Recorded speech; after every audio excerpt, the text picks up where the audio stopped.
Resident Evil 9 leak roasted by concerned fans. Okay, following months of rumors, Capcom finally announced that RE9, currently not its official name, is in development, but details on the next entry in the series have remained silent to the general public at the time of writing. I mean, this is always, I always find announcements of things kind of silly, especially for like big established franchises.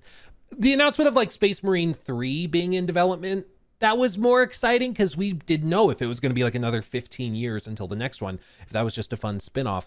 So the announcement of a sequel was cool, but like, of course they're making Resident Evil 9. You know, it's not really a surprise to anybody, but anyway. Various rumors have claimed that Resident Evil 9 will take place on a creepy remote island with an abandoned hospital and research facilities. It's the Dharma Initiative, lock it in, which is pretty standard for the series, of course. Rumors also claim it will feature Leon and Jill, which would be the first time that the pair has been featured in a video game together. Of course, we should always take unconfirmed speculation with a pinch of salt until proven otherwise. That being said, leaker of video game news and industry insider Dusk Gollum, aka Aesthetic Gamer, claims that RE9 will be quite a departure from the series, something that was said before Resident Evil Village was announced by Capcom in June of 2020. You know, I liked Village. I thought Village was solid. I didn't like how at the end it just turned into like a crappier version of Call of Duty. No specific spoilers, but just in terms of gameplay, it felt like they lost the plot and just went off, and it was like, no, this is not your strong suit, okay? We're not an FPS. Like, maybe we can get there, but we're not there right now, and it feels weird. So I appreciate this. I appreciate at least the disclosure, but I'm iffy on what this could mean. Let's continue. So when talking about why it's taking Capcom so long to reveal information about the game, Dusk Gollum said on Twitter that, quote, people will realize when RE9 is revealed, the reason the game is taking so long is because it's a big reinvention of the series to the same level as RE4 and RE7.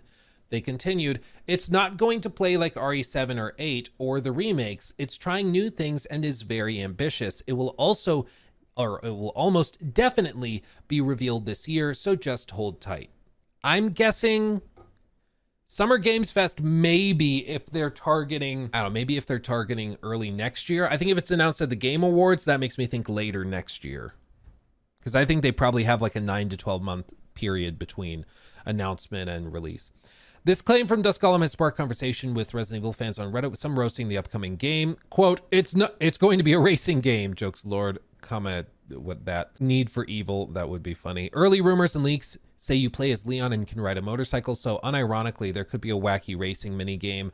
According to Dusk Gollum, RE9 will be an open world game with a fixed camera, no puzzles, purely stealth gameplay with no combat, said particular hand 2877, which would be a huge departure if true. It's a cooking game. Tofu's the main character. So here's where I'm at, okay? I like when studios shake things up and try new stuff. I don't like the series that just kind of do the same thing. Okay, I should be more precise. There are exceptions, but typically I burn out on series when they just recycle the same core ideas and don't really add anything new. The exceptions would be something like Monster Hunter, where like, obviously it's Monster Hunter. You don't want to reinvent the wheel there. What you have is working. But in the case of some of the Resident Evil games, you know, I think what they have works really, really well, but I am all in if they have some fresh ideas they want to try and shake things up with. Now, if it just turns into generic open world adventure game, I will be less about that, because one of my favorite things with the recent Resident Evil games has been like the bigger set pieces, the high production value, monster designs and monster fights. I love that kind of thing. And sometimes when you go open world, you lose a lot of that because you don't know where the player's going. You don't know what they'll have in terms of inventory at a given time. Like, you lose the ability to do bigger, more specific things that are carefully calibrated when you go broad. Some games can manage to still retain those big budget set pieces and crazy things, even with open world design. But those are more the exception to the rule, typically. Usually when you get open world games, it just kind of takes the big thing you loved and spreads it out across a big map, which some people love and eat up. But I do think we're coming out of like the trend for the last decade where everything was about being open world. You know how like back in the early 2010s and late 2000s, open world games were kind of a rarity. There weren't that many. Most games maybe were wide, narrow, or just narrow, taking you through linear pathways. And that worked. But recently there's been this focus on open world above and beyond everything else. And I think it's because open world games, you know, they started performing really well commercially. They had a lot of content, and so they sold well. People felt that it was a better value for their dollar. But that in the last year, 2 years, 3 years has started to trail off, where you can make a big open world game, but it doesn't guarantee success like it basically used to. It doesn't matter if you have a big open world in Forspoken or in Saints Row reboot or something. It doesn't matter if the game isn't going to be good. People aren't going to buy it.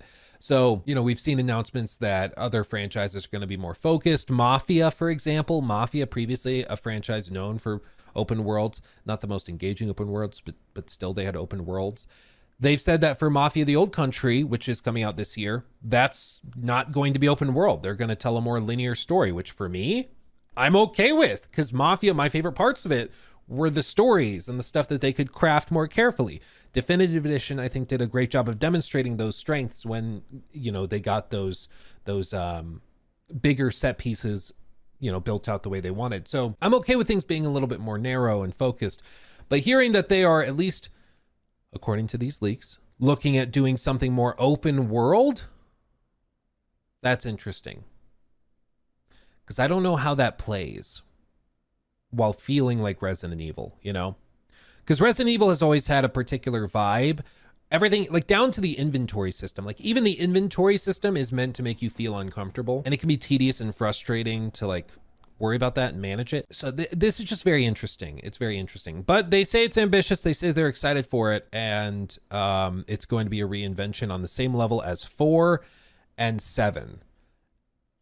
Which, you know, that's saying something, but it also is about time for them to shake it up if they wanted to keep things fresh. Because that's the other piece of this too. You can even see it with like FromSoft to a certain extent. They want to keep things interesting, not just for the directors, but for the developers as well. Because if the developers lose passion for what they're making, it's really hard to do your best work if you don't really care that much. And I think you can see that with like Call of Duty and some of these other big franchises like sports games. Like, do you really think that at EA there's devs who are waking up giddy every morning to go and design a new pair of shoelaces for the in-game store in Madden or FC? I don't know if they monetize that, but probably. Like, I don't think so. I don't think there's a lot of passion on the level of what you can get with some of these other games in those studios, because it's just going through the motions. You don't rock the boat too much. You make last year's game with a new roster and maybe a couple things tweaked here and there, and we put it out, sell it for 70, and we make billions. That's what your assignment is there. But at least with Resident Evil, it seems like in the past they've tried to be open to new ideas and fresh perspectives and outlooks. And so far it's worked out pretty well. Of course, there's a few swings and misses, but on the whole, I think people have been largely pleased with the recent games, at least. Even the remakes have been, of course, very, very good. So I have an open mind. I know some people are memeing on it and joking. It's going to be a racing game. It's a cooking game where Tofu's the main character. Like, people are joking about it. But I actually think if this ends up being true, you know what? I'll judge it when I see it.